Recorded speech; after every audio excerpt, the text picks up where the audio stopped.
People who actually care remotely about the royal family. Why? If one of them dies, we get an extra bank holiday. A plan hatches.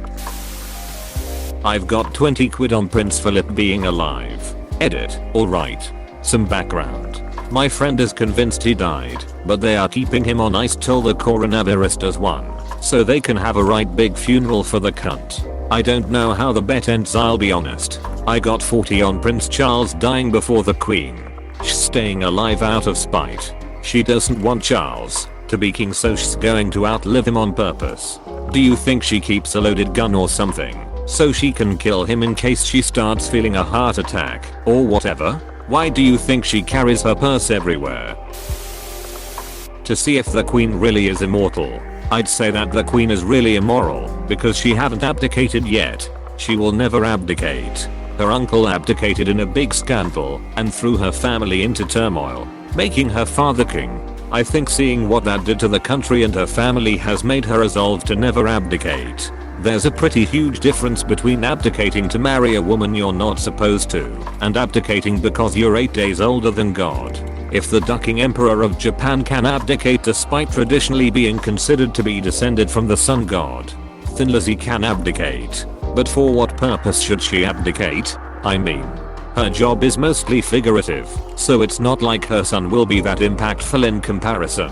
I also should add that my mom is 88 and could run circles around people 20 years younger. What's to say the Queen at 92 isn't doing the same? 100%. She is still frequently seen riding her horses and driving. She is definitely still in great shape. Because without them the London tea towel industry would be in a dire state, and dozens of royal biographers would be reduced to relative poverty.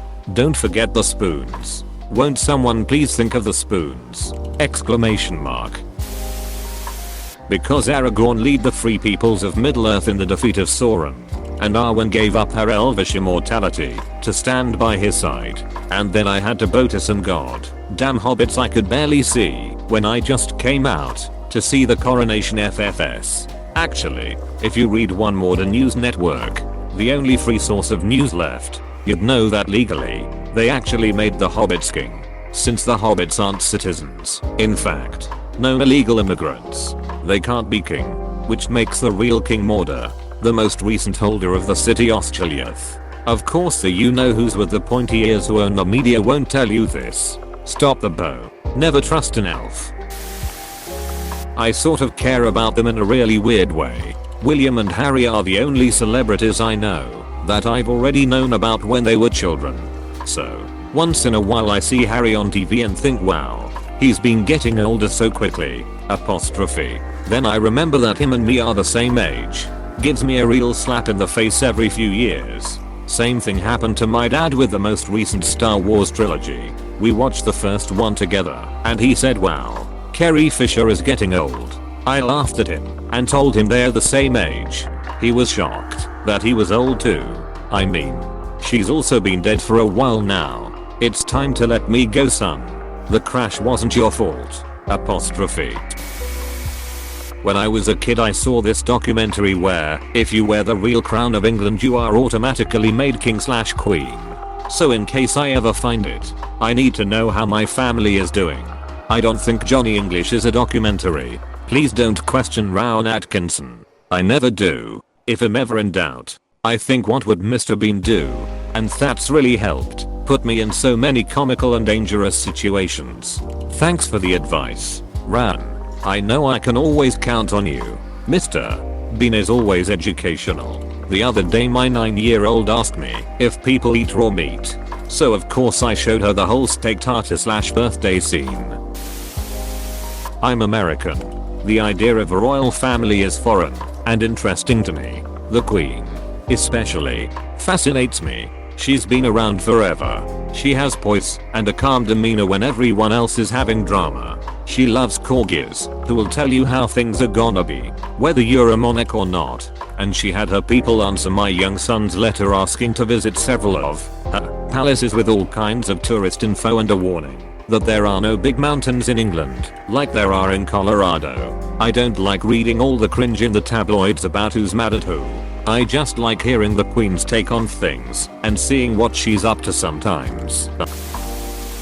I'm interested in historical British monarchy in general, so extending it to the current royal family is only natural for me. The Queen is so old. Her childhood and start of reign is basically historical. I like that she was a mechanic during the war instead of helping as a nurse. As a STEM woman, I celebrate women in traditionally more male fields. Also, I love Kate's style and elegance. The Queen is so old. Her childhood and start of reign is basically historical. She's probably one of the most historic people that is still alive at this point. It's interesting to watch them as people that are simultaneously an institution and a tourist attraction / economic component, and individuals. You ever watch American football or any other American organized sports? It's a fun game. You have your players, a whole lot of talented hard-working people ready to put on a great show. That's why you care about them. They work hard, go on the field, play the game, score the points. That's why you cheer for them. That's why you love them. That's why they get paid.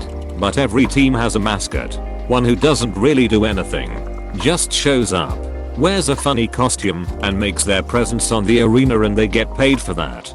They're not really part of the game. They don't have the skills or the ability to score points, but they are part of the team. Icons. They represent the team. They're a brand, a way of recognition. So they get a little salary from the income generated by the team for doing that, even though they don't really do anything. But they have a role and a use, and there's a reason most teams end up having one. Our royal family is much the same, I'd say. Not entirely, but quite comparable. An icon for people to look and think this is the symbol of Britain and its heritage. A symbol of our tradition and our history. But do they actually do anything? Do they have any presence in the field? Do they score the points? No. But it's nice to have them all the same. So, the Philly fanatic with the metric system, better hats and some corgis, and a history of violence. But then the fanatic may have that too. Gritty exists as well. It's interesting to read up on them as a sort of frozen in time entity. Royal families are such an old concept, and yet this one endures in some fashion. I don't care necessarily, but it's interesting in little bites. However, I love the Queen. She is badass, loves dogs, has endured more change, and remained a constant fixture for generations. Plus, she wears colorful clothes, loves cows, and reminds me of my granny. I shall be very sad when she dies. I only really care about Princess Charlotte cause she's sassy AF. I really like their clothes. They're expensive as hell and it shows. I mean, they do represent our country, so I at least don't want them to do something stupid. Prince Andrew has entered the chat. That's funny actually, because I'm physically unable to chat. Oh, I remember that time. Which is quite weird, because I rarely do remember such times. So that particular time I do quite distinctly remember what happened. The Queen is a badass and she's funny. She can come live with me. Good old Granny Liz. A knighthood for you. 90% it's figuring out who outlives who. I'd love to say Charles kicks it before the Queen, but given Liz's side of the family's genes, and the fact that Philip is even older than she is, I'd say he's got at least a good 30 more years in him. Also, given historical precedent, I can reasonably predict that once Liz is out of the picture there'll be a fairly rapid succession of 5 or so short reigns until someone kicks it young and passes the torch to a mid-20s heir. It's crazy to me that the third person in line for the throne is 7 years old right now. The Queen and I prefer the same tea, so I feel a small sense of kinship. Plus, with her and Sir Patrick Stewart still around, there's a good chance it's extending my lifespan. Anecdotal? Tell me that in 60 years. I don't even know what tea she drinks, and now I want to drink it too. What is it? I think Yorkshire Gold? Googles. Nope, I was totally wrong. She drinks Twinings Earl Grey. I care because I like history, and the Windsors have reigned over Britain and Ireland for centuries. It was the Queen's ancestor, George III, that we revolted against way back when, and Queen Victoria that was sovereign over a huge chunk of the earth.